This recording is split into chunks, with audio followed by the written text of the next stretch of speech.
When you think of Sweden, I bet the first thing that comes to mind isn't UFOs.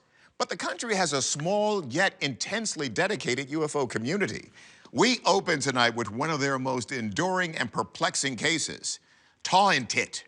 That means take a look in Swedish. At least I sure hope it does. It's November 11th, 1973, in the rural village of Pentaya, Sweden. 14-year-old Åke Lejeune is roaming the countryside with his niece's Instamatic camera when he sees a group of strange objects in the sky, and he's able to capture one of them on film. In a series of images, Åke captures a small black speck moving slowly across the sky. He's described it as a loaf of bread, but with more pronounced edges. It had a dark spot on top and continued to turn and become flatter. The rest of the body, he says, had a steel gray color and seemingly a slight yellow glow underneath it. And all of a sudden, a triangular object ejects from the loaf UFO. As Åke would later illustrate, the triangular craft flies much faster in an arched motion underneath the loaf and in the opposite direction. Åke claims it was a silver-white color and seemed like it was glowing. Author and historian Amy Title says Åke's incident wasn't as isolated as it may seem. This sighting ties in with a large number of triangular-shaped UFO sightings in Sweden in the early 1970s. In the summer of 1970, triangular phenomena were seen and photographed over Jämtland. A triangular object was also seen and followed by a Lansen aircraft in June of 1971. But out of all of these, Åke's sighting in particular drew special attention from Sweden's burgeoning UFO community. Åke's case was thoroughly investigated by Gothenburg's Information Center for Unidentified Flying Objects. Their member magazine was known for its meticulous investigation of aerial phenomena. The investigation revealed that the negatives hadn't been tampered with. The images were authentic, and the UFO was a genuine mystery. In the 50 years since, ufologists have spent decades trying to figure out what Åke saw. Because the sighting was in such a remote location, it's very possible that what Åke saw was actually a secret military aircraft being tested. Other militaries have also tested their aircraft in the same region above the Norwegian Sea. It's possible that what this is actually a Russian aircraft. Åke is 14 years old when this happens, so it's also possible that Åke didn't understand what he saw. Or it's possible Åke saw something more mysterious and we don't know what it is. What is so compelling about these blurry photos that we're still talking about them 50 years later? Let's look at the loaf of bread photos first. Each one is a bit different. The lighting is different. The coloring is different. You'd expect to see some of that in a moving object. And then there's the triangle image here. Much harder edges, more aerodynamic, almost more menacing. Let's see how our experts take on this 50-year mystery. First, we asked Rich Hoffman of the Scientific Coalition for UAP Studies if Åke could have stumbled upon a remote test by a secret military aircraft. He's uncertain if we're looking at a human aircraft at all. You can't really make out any kind of propulsion, no engines, nothing that's keeping it up in the air. It's the lack of clarity on the actual photos that makes it very hard for us to determine anything about it. One thing that could add clarity to the grainy photos is this collection of sketches from the witness himself. Some have pointed out that the triangular silhouette and the triangle craft he drew both resembled the Saab 37 Viggen jet, a Swedish combat aircraft developed in the 1960s. And that could have explained this triangular-shaped object if they were flying around in that area that was very much a double delta-winged aircraft, very much like this. But that wouldn't explain the object's ability to morph into different shapes, as shown by both Åke's drawings and photos. Could we be looking at a speck of dust inside the camera? Well, those would create the same shape of artifact on each photo, and in these images, the object is clearly changing shape. So maybe the speck was something like a gnat that was so close to the camera that it appeared out of focus. But our photo expert, Andrew McCarthy, doesn't think so. Åke was using an Instamatic, which was a very popular point-and-shoot film camera at the time. This point-and-shoot camera had a very small aperture lens. It was designed to be able to shoot at infinity easily without requiring any kind of manual focus. If this object is more out of focus, it'd be more transparent and have less contrast. So since this is as dark and as defined as it is, we know that any blur that we're seeing from this object is most likely caused by motion blur. So what could we possibly be seeing? While I don't think these photos are a hoax, there is no plausible explanation for them. We have no explanation for why this loaf-shaped UFO just hovered for a few minutes and why this triangular-shaped UFO was ejected from it. There's just not enough information in this story to make a conclusion. This photo is a true UFO.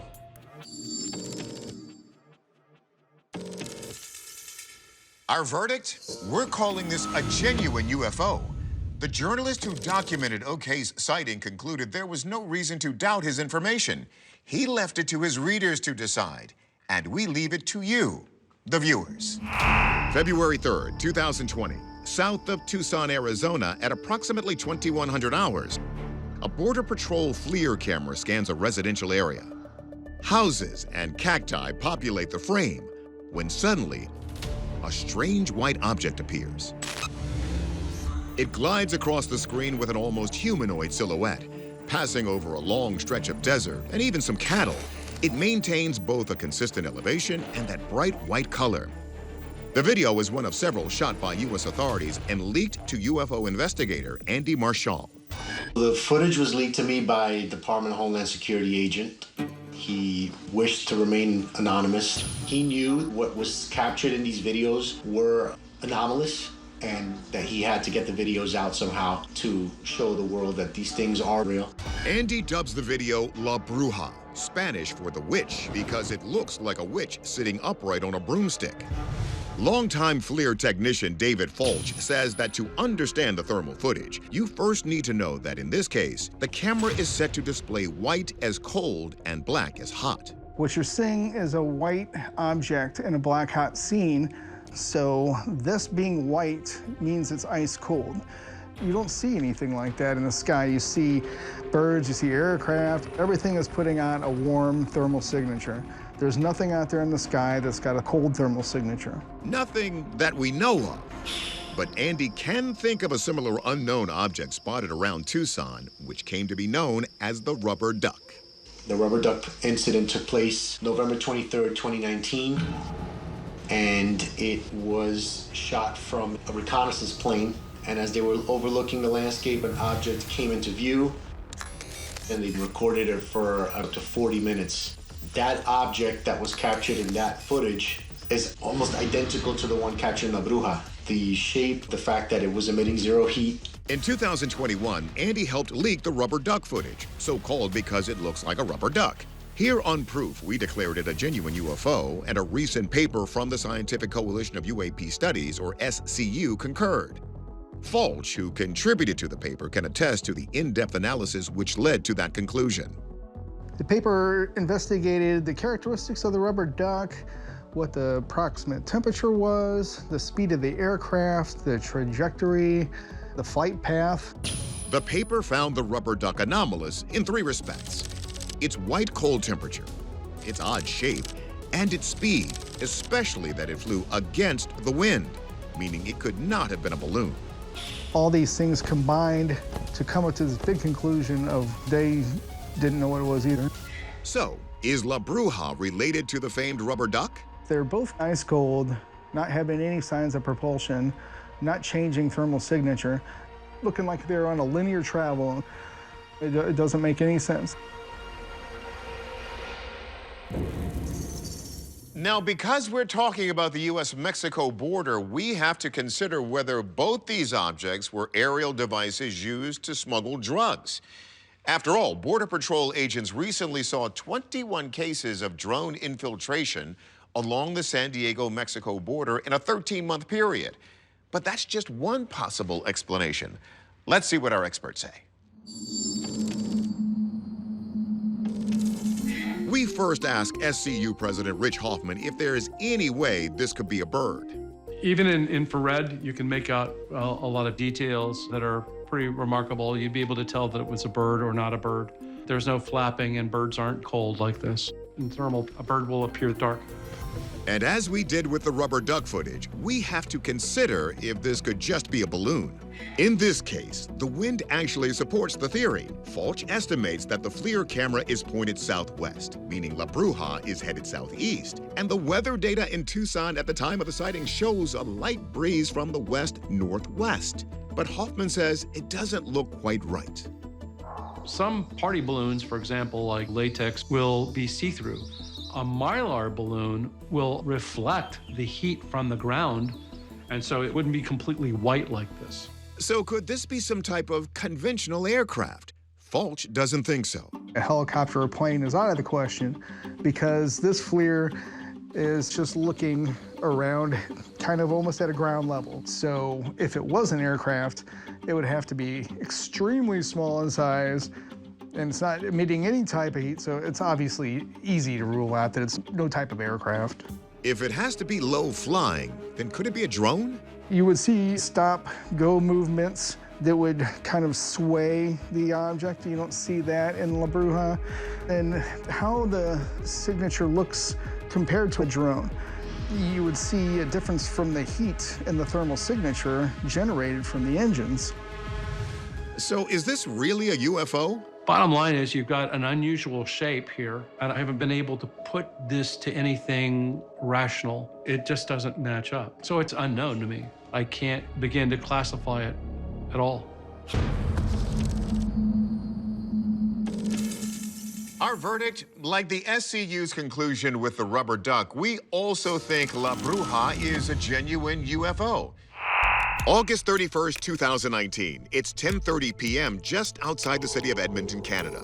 Lincoln Ho is hanging out at a neighbor's house watching TV when he sees a bright light flash outside the window. Lincoln later goes home and checks his driveway security footage. And that's when he finds this. An orb of light screams from the top of the frame, plummeting toward the house before vanishing.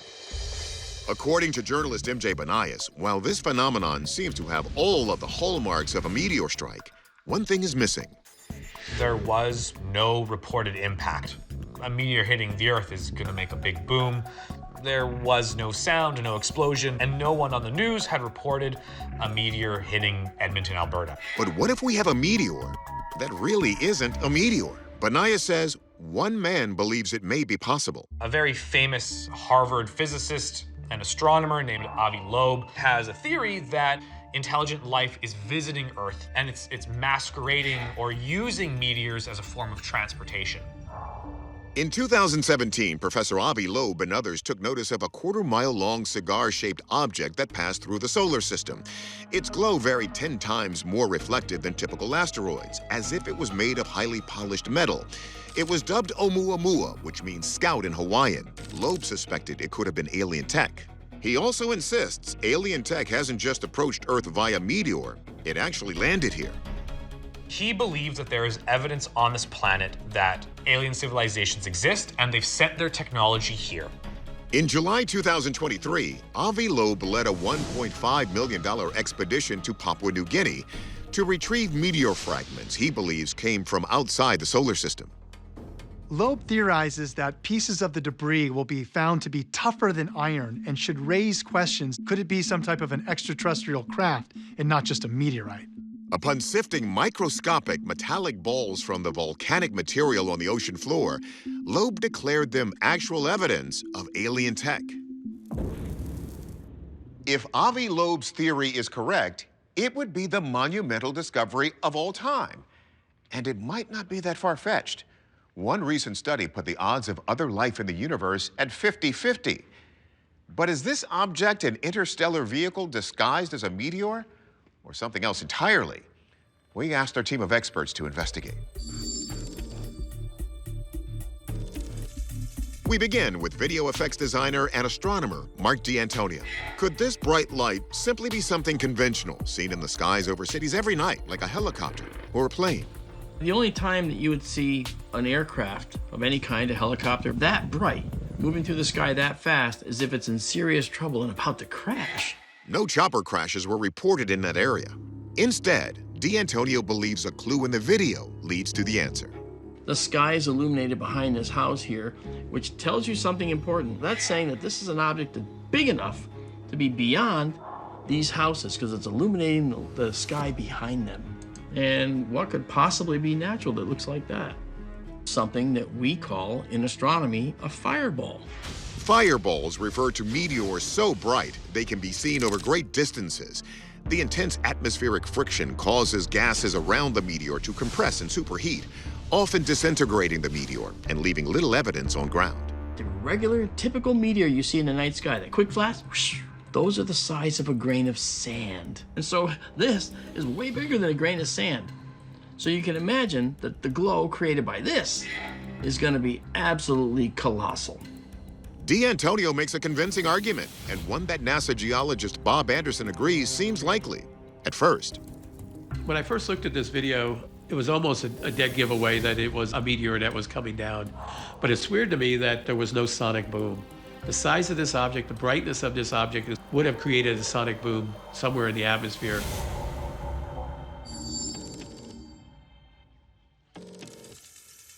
Our verdict? We're going with unexplained phenomenon.